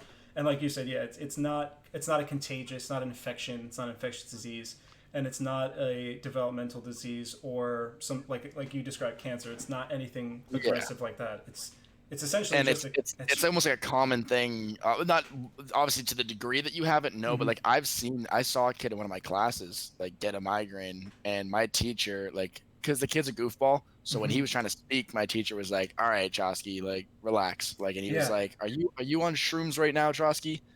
and And he's like, then what? like 10, yeah, the kid like at 10 minutes later just sat there like this, and then and his eyes he like had like a single pupil really small and one massively dilated, and he said he was like, I really don't feel well right now, and my teacher said head down to the nurse, I don't know Yeah. what's going on with you, just head down to the nurse. Turns out he was like it was like signs of him about to get a massive migraine, Hmm. and he went down to the nurse and got a like apparently like a massive migraine. So it's something that like I mean like someone in the chat even said that they had gotten one during a basketball It's game and didn't know horrible. letters from numbers. Yeah, So like it's the Wernicke's I'd aphasia. I'd love to give him that. The first time that sensation, so that I believe that only happens when the migraine is on the left hemisphere of your brain. So that area, that symptom is called Wernicke's aphasia. So aphasia meaning speak, and aphasia meaning lack of speech or like inability to speak. So the idea is that Wernicke's area in your brain is your ability to recognize speech patterns. So like me saying recognize speech patterns is a sentence that my brain can form based on the knowledge that I have of English language. But with Wernicke's area being affected actively by the migraine, that part of my brain is suppressed and it's basically not firing. So it's like I'm going to try to put words together. That area doesn't work. So the rest of my brain is like scrambling and trying to figure out like, okay, what's the word for like vitamin? And if I can't think of what vitamin is, my brain will do its best to fill in what vitamin should be. And I'll either have a word that sounds like vitamin or a word that my brain associates with vitamin. So I might say like mineral because to me, I might associate vitamins and minerals as one grouping. Or I might say like some specific thing. It would be something completely out of the ordinary and you'd be like, what the hell? Like gummies or something like. Yeah, like Yeah. Flintstones. It reminds me of the SpongeBob episode where it does like a look inside of his brain and there's Yeah. like a massive And- office and they're and the- trying to get the answer and Yeah. this paper is going everywhere. They're all Yeah. like, The only "What thing- is it?" Like, Yeah, the only thing I know is fine dining and breathing. Jesus. Yeah, That- dude, that is. I know the SpongeBob. I'm big on that one, so I'm familiar with that episode. But yeah, I'm probably gonna end up hopping off right now for like an hour or so. No, you're good. So Yeah, I I will. was just hanging out with your chat on that one. So. No, yeah, that's what I mean. Hell yeah, no, like seriously, dude. Like, honestly, thank you for doing that. Like, obviously, you didn't have to do that. The whole setup was just the question and thing toward me. But I felt like I don't know if you get a lot of people that ask you questions and give you time to talk. Dude, I have every time we do this stream, I give time at the end. I'm like, all right, anybody in chat, anybody have any questions? I love when people have questions about literally anything health, literally anything. You could ask me about your bowel habits. Like, oh, my poop was weird. Can you talk to me about that? I would love to talk to you about that. If no matter what it is. Anybody, you guys got time here. So I have, yeah. I mean, my background in particular is exercise science, so I know anatomy and physiology exceptionally well. I then went to chiropractic, so I know basically. And again, yeah, there you go, good one. I read the same thing you read, and Oh my god. so like. I have a good handle on physiology. I have a good handle on exercise and all that. But then I worked with a doctor of naturopath for 4 years. So I learned a ton about nutrition. And now I work with other people that have other specialties. So I've been learning all this stuff. And like I said before, I just kind of absorb everything. So teach me something and I'll be able to teach the next person. Questions are so much more enjoyable. What is the best source of fiber? So there's actually two types of fiber that your body needs. You need soluble and insoluble fiber. Soluble fiber will be something that is going to break down a little bit when it's underwater. And then the other is going to be insoluble. That's the hard stuff. So that would be something like the outer skin of like a bean or corn or like a hard granola, because they're not going to break down. It's the kind of stuff that, for example, corn, when you have a bowel movement, you could see it's still there because it doesn't break down. That's your insoluble fiber. Soluble fiber is the stuff like when you have like Metamucil or those drinks that have fiber in them. The purpose of the insoluble is to create like a lattice formation, like a grid. And the purpose of the soluble is that it creates like a viscous gel and then fills in the gaps of that lattice formation. And it creates this barrier of this, it's part of it's hard, part of it's kind of viscous, and it eliminates some of the waste and it decreases absorption rates. So, for example, if you're eating a ton of carbs, you're eating a ton of high sugar, it would spike your blood sugar, it would spike your insulin. But if you have it with a lot of fiber, some of that gets trapped and you can't absorb it, so it gets flushed out, and it's kind of it's protecting you from increase in blood sugar, increase in insulin. It also, because it's not being broken down and trapping some of the other things, makes digestion easier and allows things to pass through your bowel more smoothly, a little bit more comfortably, rather than being, beaten up on the way down. So soluble fiber is one of them. That's going to be the more often in the softer foods. And then the insoluble is something that's usually like the skin of a bean or the skin of a of corn or the the granola, things like that. Okay, so we got two actually really good questions. Someone was talking about being on Adderall and they lose their appetite. What's the best way to power through that? Because I do know, I mean, one of my friends when he got on Adderall, he lost 30 pounds and he didn't have that much weight to lose. So Yeah, so that one's a little tough because you don't want to get too heavy into medicine that's going to interact and interact poorly. So for something medicine based, I would talk to the prescribing doctor and tell them about the issue with your diet. Obviously, because of I mean, you heard the conversation we just had. My immediate response is going to be, oh, you're having trouble with your appetite because of Adderall. Then the answer would be to smoke weed. Because then and you it's get funny because the next you'll, question is actually about that. you'll get your appetite back. But at the same time, I would give a disclaimer before my online discussions because we talk health stuff. So now that we're doing that, the disclaimer is that I am not acting as your doctor. The advice that I give is not specific to doctor-patient relationship. I'm not telling you what to do. It's recommendation for information. You make the decision. I'm not liable. All that good stuff. So I, the real answer, even without a disclaimer, is that I don't participate in medicine. I don't.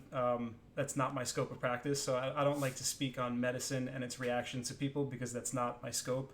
It's a combination of it's not appropriate for me and it's not ethical, but also I don't have the background and education in the way medicine interacts with human subjects. So I can't give you a better answer than that. So I'm sorry.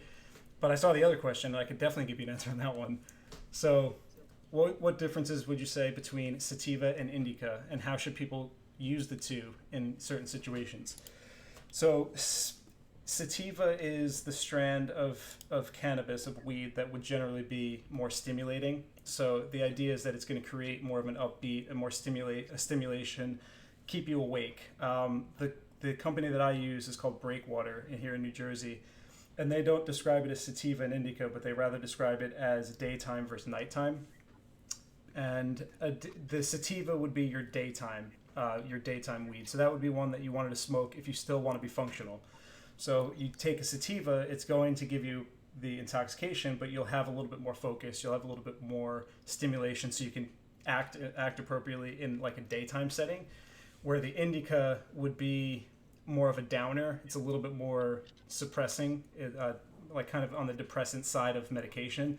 Neither one is specifically a stimulant nor is a depressant, but the sativa will have a little bit more of a stimulating, wakeful effect, and the indica will have a little bit more of a subdued, calming effect. So if you have depression, sativa would probably be better. If you have anxiety, indica would probably be better. If you have trouble sleeping, indica is definitely your option. If the other option then is if you're in chronic pain, both of them would probably work, but an edible would work better because it lasts longer. So when you smoke, it's a quick response and a quick filter out. When you eat an edible, it's a long onset and then it's a longer duration of the the thing that you need, the high or the pain suppression or what have you. So sativa for your daytime and stimulants like depression, and indica for your nighttime. You're bringing you down from something like anxiety. If it's chronic pain, if you can smoke and do the edible at the same time, that would give you the longest and most powerful benefit because the smoke would happen early and finish short. The edible would start slowly but last a long time. So hopefully that was a good answer. I know it's a lot to unpack. My trouble is that when people ask me questions, I have a hard time not giving every piece of information that I have. Well, I mean, like that's the smartest move. The best move is to give them all of it and let them take it as they can Yeah. versus not giving them all of it and then misinterpreting then. Yeah, You know what what I mean? Like happens? hearing something and you mean one thing, but they don't know the background information and they take it a whole different direction. Yeah, I mean, I don't mind. I'll talk all day, but it's funny when we have conversations on my stream with my other guys. We'll talk about a topic, and then I'll start, and they'll have to like bring me back. They're like, "Dude, we gotta get on to the next question."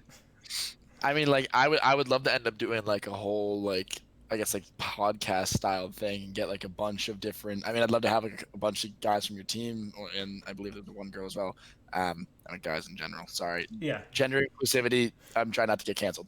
Um, But no, so like I'd love to have like all of your whole team and like get a bunch of my friends in and just have like almost just like we have a big chat about a bunch of different topics, get some like news stuff that's happening, get some people to bring up stories and things like that, and get like questions, even you guys asking us as creators and like wondering what we do, and like we're asking you guys as well at the same time, just like a whole big conversation. Oh, absolutely. Because there's definitely a ton that I would love to learn from what you're doing on the side of exposure. Because my whole thing is like we have like mountains of information. We have so much educational material. The thing that I'm lacking is an audience, and it's tough because you think, oh, healthcare, that's not exciting. I'm not going to follow that guy. I'm going to follow Ninja, and I'm going to follow like I'm these saying guys. right now, man. I'm saying right now, you like the personality you have. I mean, my chat could probably attest to it. Like, my chat's loving you. Like, in most cases, if I was to stream with someone and we're just talking, and like literally just sitting here and having a chat, right, wouldn't be able to hold 15. Like, I've had days where I'm doing something like this where I'm sitting with a friend and just talking to them, like on Hmm. the same camera, and it'll drop down to 10. Like, people are like, "This is so boring." Hella people are staying in, and like the viewership is very important. Like seeing numbers, and like that lets you know what people actually like and don't like. Yeah, I think the big thing is that we're talking about weed, and a lot of people love to hear about that. Well, I mean, that wasn't until later, and we're still holding the same numbers. That's So in true. That's fairness, true. yeah, give yourself some credit. Come on now, Corey. Yeah. Uh, So is I think I saw one more question. Oh yeah. Would weed have a different effect on type 1 diabetic? So it's the type 1 diabetes is specifically an autoimmune disease. It's an autoimmune destruction of the beta cells of your pancreas, which are the cells that create insulin. So the problem for a type 1 diabetic is that you cannot produce insulin. And so the benefit that weed will provide is not going to be specific to healing the ailment of the beta cell destruction. It's not also not going to improve insulin because it just doesn't exist in somebody with type 1 diabetes. So in terms of assisting the actual diabetic portion of the disease, it's not necessarily going to help. But if you have trouble with other things, like if you know your diet is off, or you have trouble with excuse me, you have trouble with absorption, or you have trouble with gut motility, the THC and the CBD could definitely help that. But in terms of the actual insulin portion, the beta cells don't work. Insulin does not get produced, so it's something that you. The only thing that we know of currently that fixes is that you have to take insulin when you eat sugar to maintain a healthy blood sugar, but it's not really going to reverse that, unfortunately. I someone even said to it, "Can y'all get back and do the podcast? That would be awesome." Like people were, I don't know if you saw it earlier on. People were asking like weekly talks and things like that. I don't know if doing weekly talks would be viable for you or whatever, but like I'd love to have like a reoccurring thing, like even outside of skins, like where like getting you back in and having different people come in to talk with you and things like that, or like different events and things for sure. Like Yeah, just because so I definitely want to help you out because I'm one of those. I'm not normal with social media where like if someone has something that I'm like I fuck with this, I fuck with what they're doing, I enjoy what they do, or it's something that I think should have more or should be seen more. I always like to help out. yeah, so in the chat right now, EHC Wabu, that's my guy Jordan. He's the chiropractor that helps me on the treatment side.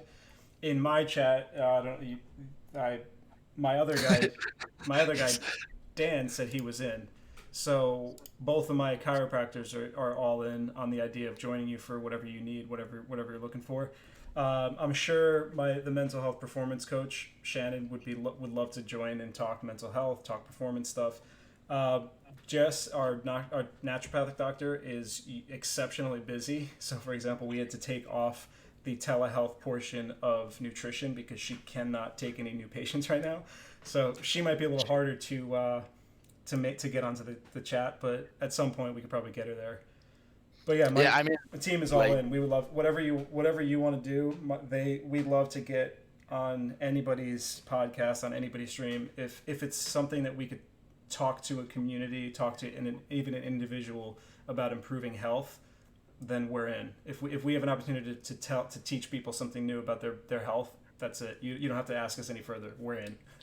I mean, because the thing is this, like we obviously in the beginning, it's a bit more professional and set up a certain way, and the conversation has to go a certain style.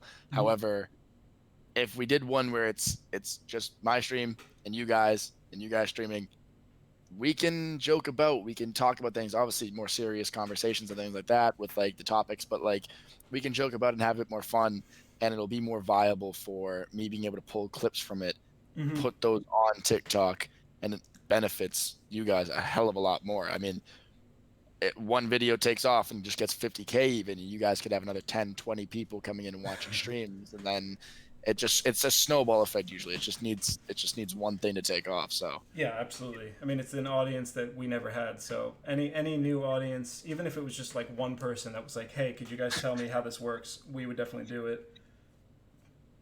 Yeah, your chat's having a good time with this. and you got to get used to it.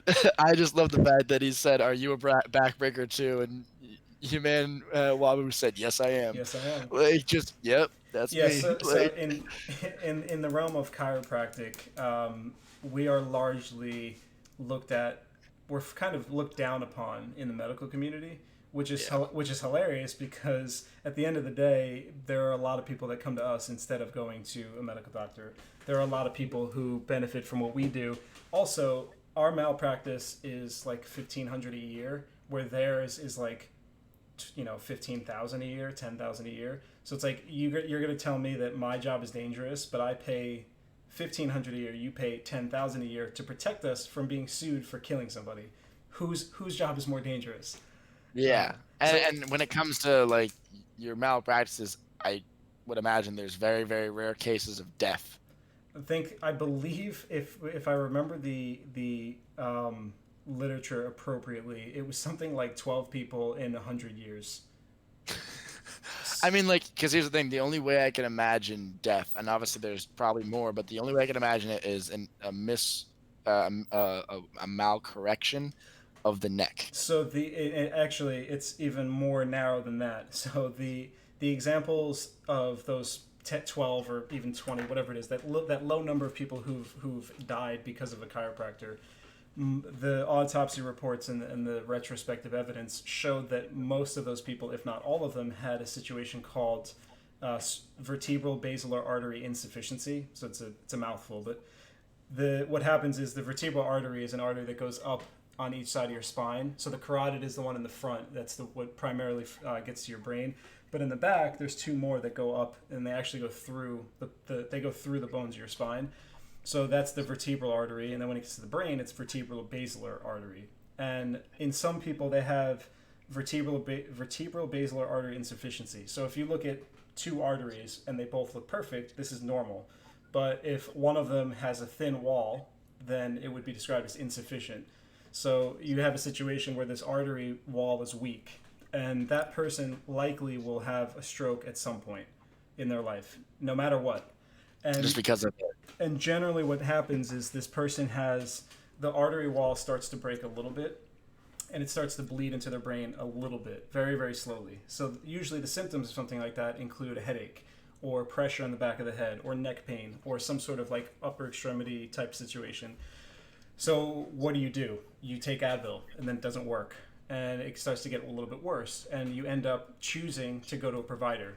If you go to your medical doctor, maybe they give you prescription drugs, send you home. You're probably going to unfortunately die of a stroke. It's a horrible situation. If you go to a chiropractor, many of them will do the test and then adjust your neck. So you adjust somebody who has a slight bleed in their brain. It's not going to change it. Sometimes it tears it further, and then they have like a stroke on your table, which I could imagine is the scariest thing ever. But other people will get adjusted. They'll be like, "Oh, I feel good," and then they go home, and then that bleed Mm. continues, and then another week it bleeds so heavily that they're now in the emergency room. They have a stroke. Some of them die, and then they turn back and like, "What happened?" "Oh, well, he went to the chiropractor last week. It must have been that." So it's not Yeah. actually that they didn't die from the chiropractor. They were having a stroke. They got adjusted. They thought it worked, and continued to have that stroke that eventually killed them. Yeah. And that's I mean, actually you hear about all the time of people going to doctors. I mean, I just literally last night a friend of mine told me about a childhood friend of hers who for the past 10 years have been going around the country to doctors trying to find out what's wrong. They went to Spain, and the Spanish doctor said, "Have you gotten this test?" And they said no. They said that we didn't need it. ran the test, and turns out they had it was Lyme's disease. Oh my God, Lyme is something that is so easy to identify if you just pay attention to what the people are saying. And like I'm saying, like 30, 40, 50 doctors. It's horrible. I had a patient that came in and she said she was diagnosed with, what do they call it? One of those systemic like pain syndromes. And I was like, okay, well, tell me about your symptoms. And she started naming like, oh, some days my shoulder hurts, and then it would be my knee, and then it's my other knee, and I always feel tired. And if I sleep forever, I still feel tired.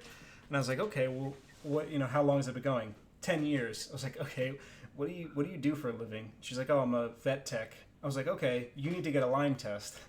So Yeah. that was it. It took 5 minutes to listen to what she was talking about, find out what she did for work, and then it was like, okay, you need to go get a Lyme test. So I sent her for, it's called the IgG particle screening test, or IgG band, and she came back positive for Lyme. And they gave her the antibiotic, and she still didn't feel well. So I was like, you know what? It was my fault for not doing this originally. You should go back and get tested for the other three. So it's babesiosis, ehrlichiosis, and one more. I'm forgetting the name, but anaplasmosis I think is the third one. So those mimic the Lyme disease pattern, and they're also tick-borne. So sent her for that. She was positive for all four. It was horrifying, but she was under the treatment for this systemic pain syndrome, but she had 4 different tick-borne bacteria, which is, it's absurd. But all you had to do was just listen to what she complained about and find out what she did for a living, and it was very obvious where the problem started. But I think It's just crazy how simplistic it is to and it's crazy because it's simplistic in hindsight, obviously, but at the same time, like the amount of stuff that there is that like doctors know is absurd. Like you're sitting here in front of me telling me about these 3 things that I didn't even know existed. I've had a genuinely high. I dropped out of college, of course, but I went to a private high school, one of the best in New England. I went nice, to Bentley University in Massachusetts, which is one of the top business schools in the country. nice. Like I'm not gonna sit here and tell you I'm not a smart guy, but I'm also not gonna sit here and tell you I know everything. Yeah, You went to school for 8 years. You're in the medical field, one of the top, I guess, if you look at it by education standards, the top tier. That's the top, like, whatever, like top hmm 3. Maybe it's up there for the most intelligent people, at least in my opinion, and just shows how much information there is out there that you were struggling to name the other 3, but at the same time, you can name like there's just so oh much yeah. information. It's just like trying to get all that, and the fact that you guys can do that just impresses me so much. And it's like it's just such a difficult thing, and everyone's just like, "Why didn't you get it done?" Like everyone like when there's complications in surgery, everyone's like, "It's the doctor's fault." Like, "Oh yeah, I forgot that slicing someone completely open and doing invasive surgery on them is very simplistic and goes perfectly all the time. Yeah, Forgot about that's that. My bad." it's the a comment about that that's so funny. It goes wrong, it's the doctor's fault, right? No matter what, it's like, yeah, the guy wouldn't have survived no matter what, but it's the doctor's fault. And then when things go well, who do they think? Oh, thank God everything's okay. It's like, oh dude, Yeah. oh, so Ah. what did I do? Did I not help this person? So you blame the doctor when things go wrong, and then you thank God when things go right. Not that I'm not knocking religion. I'm just saying that it's a little bit unfair to blame a doctor when it goes I'm right wrong with and you. then not give him any credit when it goes well.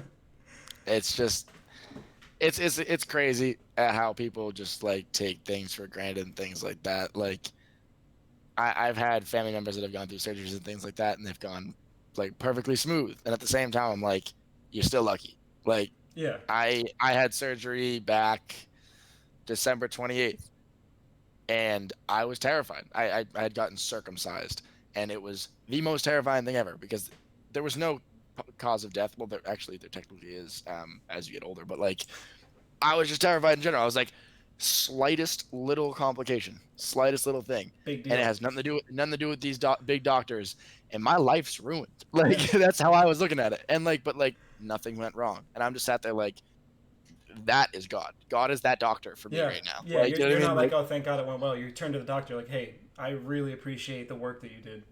And I'm upset because I never got to see them. Never got to meet them. I passed out in the chair before I even got to the surgery table. Yeah, a lot of them. A So, lot of them were like that. They wouldn't necessarily want to meet the patient they treated because they try to keep distance. So they don't. If it becomes personal, it sometimes becomes harder to maintain the distance between cutting open somebody and then worrying about who they are.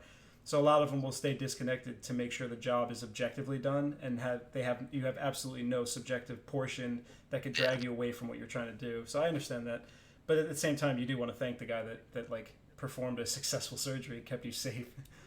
I mean, yeah, I would even like to just send like a letter and be like, "Hey, thanks," but at the same time, I understand that, and thank you for saying that.